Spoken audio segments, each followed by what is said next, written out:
Bonjour, je m'appelle William Caron-Crevier et je vais parler de l'apartheid et Nelson Mandela. Premièrement, l'Afrique du Sud avant l'apartheid.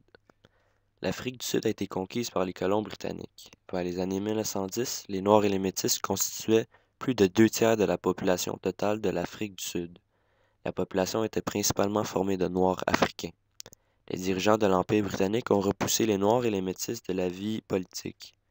Peu de temps après avoir été écartés de la vie politique, les Noirs de l'Afrique du Sud ont créé leur propre parti politique, qui s'appelait le Congrès national africain. Après la Première Guerre mondiale, la langue afrikaans était de plus en plus imposée en Afrique du Sud. Cette langue a même fini par devenir la langue officielle de l'Afrique du Sud. L'anglais devenait également peu à peu la seconde langue officielle. Deuxièmement, l'élément déclencheur de l'apartheid. L'apartheid a commencé après les élections en 1948. C'est après les élections de 1948 que le Parti national des Afrikaners a pris le pouvoir. Daniel F. Malan était le dirigeant du Parti des Afrikaners. C'était la première fois que les Afrikaners reprenaient le pouvoir de leur ancienne colonie depuis la domination britannique. Le Parti des Afrikaners a mis en place un système qui avait pour but de concentrer les ressources minières, les pouvoirs et les richesses pour les Blancs. Dans ce régime, tous ceux qui n'étaient pas blancs étaient considérés comme des êtres moins importants.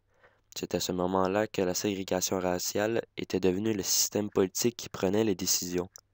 Le but réel de l'apartheid était de conserver le contrôle des Blancs dans l'Afrique du Sud. Troisièmement, les faits historiques du conflit. Quelque temps après, en 1950, le gouvernement de l'Afrique du Sud a mis en place une classification raciale de la population afin de mieux distinguer les groupes et à mieux les diriger. Il y avait 3 groupes, les Blancs, les Noirs et les Métis. Le mariage interracial était également interdit en 1950. Les lieux publics devenaient dorénavant séparés. Les Blancs, les Noirs et les Métis avaient tous des lieux publics qui leur étaient attribués. À partir de 1953, les Noirs devaient transporter leur laissez-passer qui contenait les informations personnelles de chaque personne, dont leur identité et leur résidence. Toutes les mesures qui ont été mises en place par les élections de 1948 par les Afrikaans ont suscité une grande haine chez les Noirs qui habitaient en Afrique du Sud. En 1961, l'Afrique du Sud s'appelle désormais la République de l'Afrique du Sud. C'est suite à la modification du nom de l'Afrique du Sud que l'Organisation des Nations Unies a commencé à condamner officiellement l'apartheid. Même les établissements de l'enseignement étaient séparés pour chaque groupe racial. Dans les écoles réservées pour les Noirs et les Métis étaient formés pour le marché du travail non qualifié. Quatrièmement, Nelson Mandela. Nelson Mandela est né le 18 juillet en 1918 à Mvezo, Union d'Afrique du Sud. Nelson Mandela est issu d'une famille royale qui règne sur une partie du Transkei. Nelson Mandela, dont sa religion est le méthodisme, était le premier de sa famille à fréquenter une école et son institutrice. Son prénom Nelson vient de son institutrice qui, à cette époque, donnait des prénoms anglais aux enfants des écoles. Le père de Nelson est mort lorsqu'il n'avait que 9 ans, de tuberculose.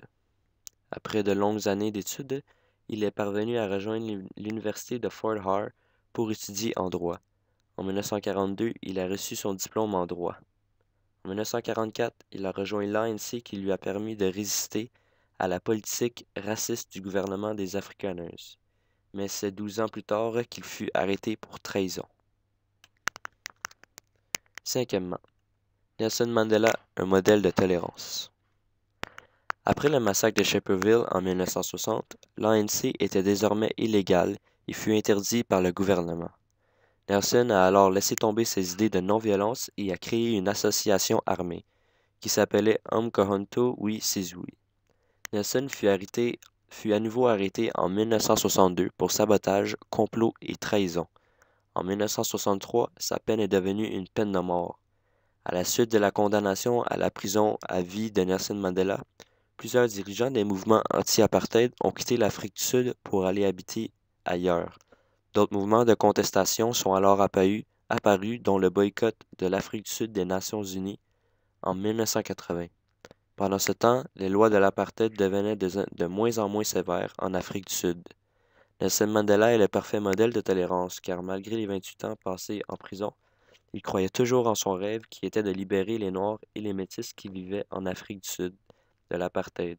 Et son rêve est devenu réalité lorsqu'il fut élu président de l'ANC en 1991, qui lui a permis de négocier la fin du régime de l'apartheid avec le président Clerk. Puis, en 1994, Nelson Mandela devint le président de l'Afrique du Sud jusqu'en 1999. Et pour terminer, selon vous, que devrait-on faire avec les personnes qui pensent qu'ils sont supérieurs à d'autres personnes qui ont une religion différente, une couleur de peau différente ou une nationalité différente? Merci de votre écoute.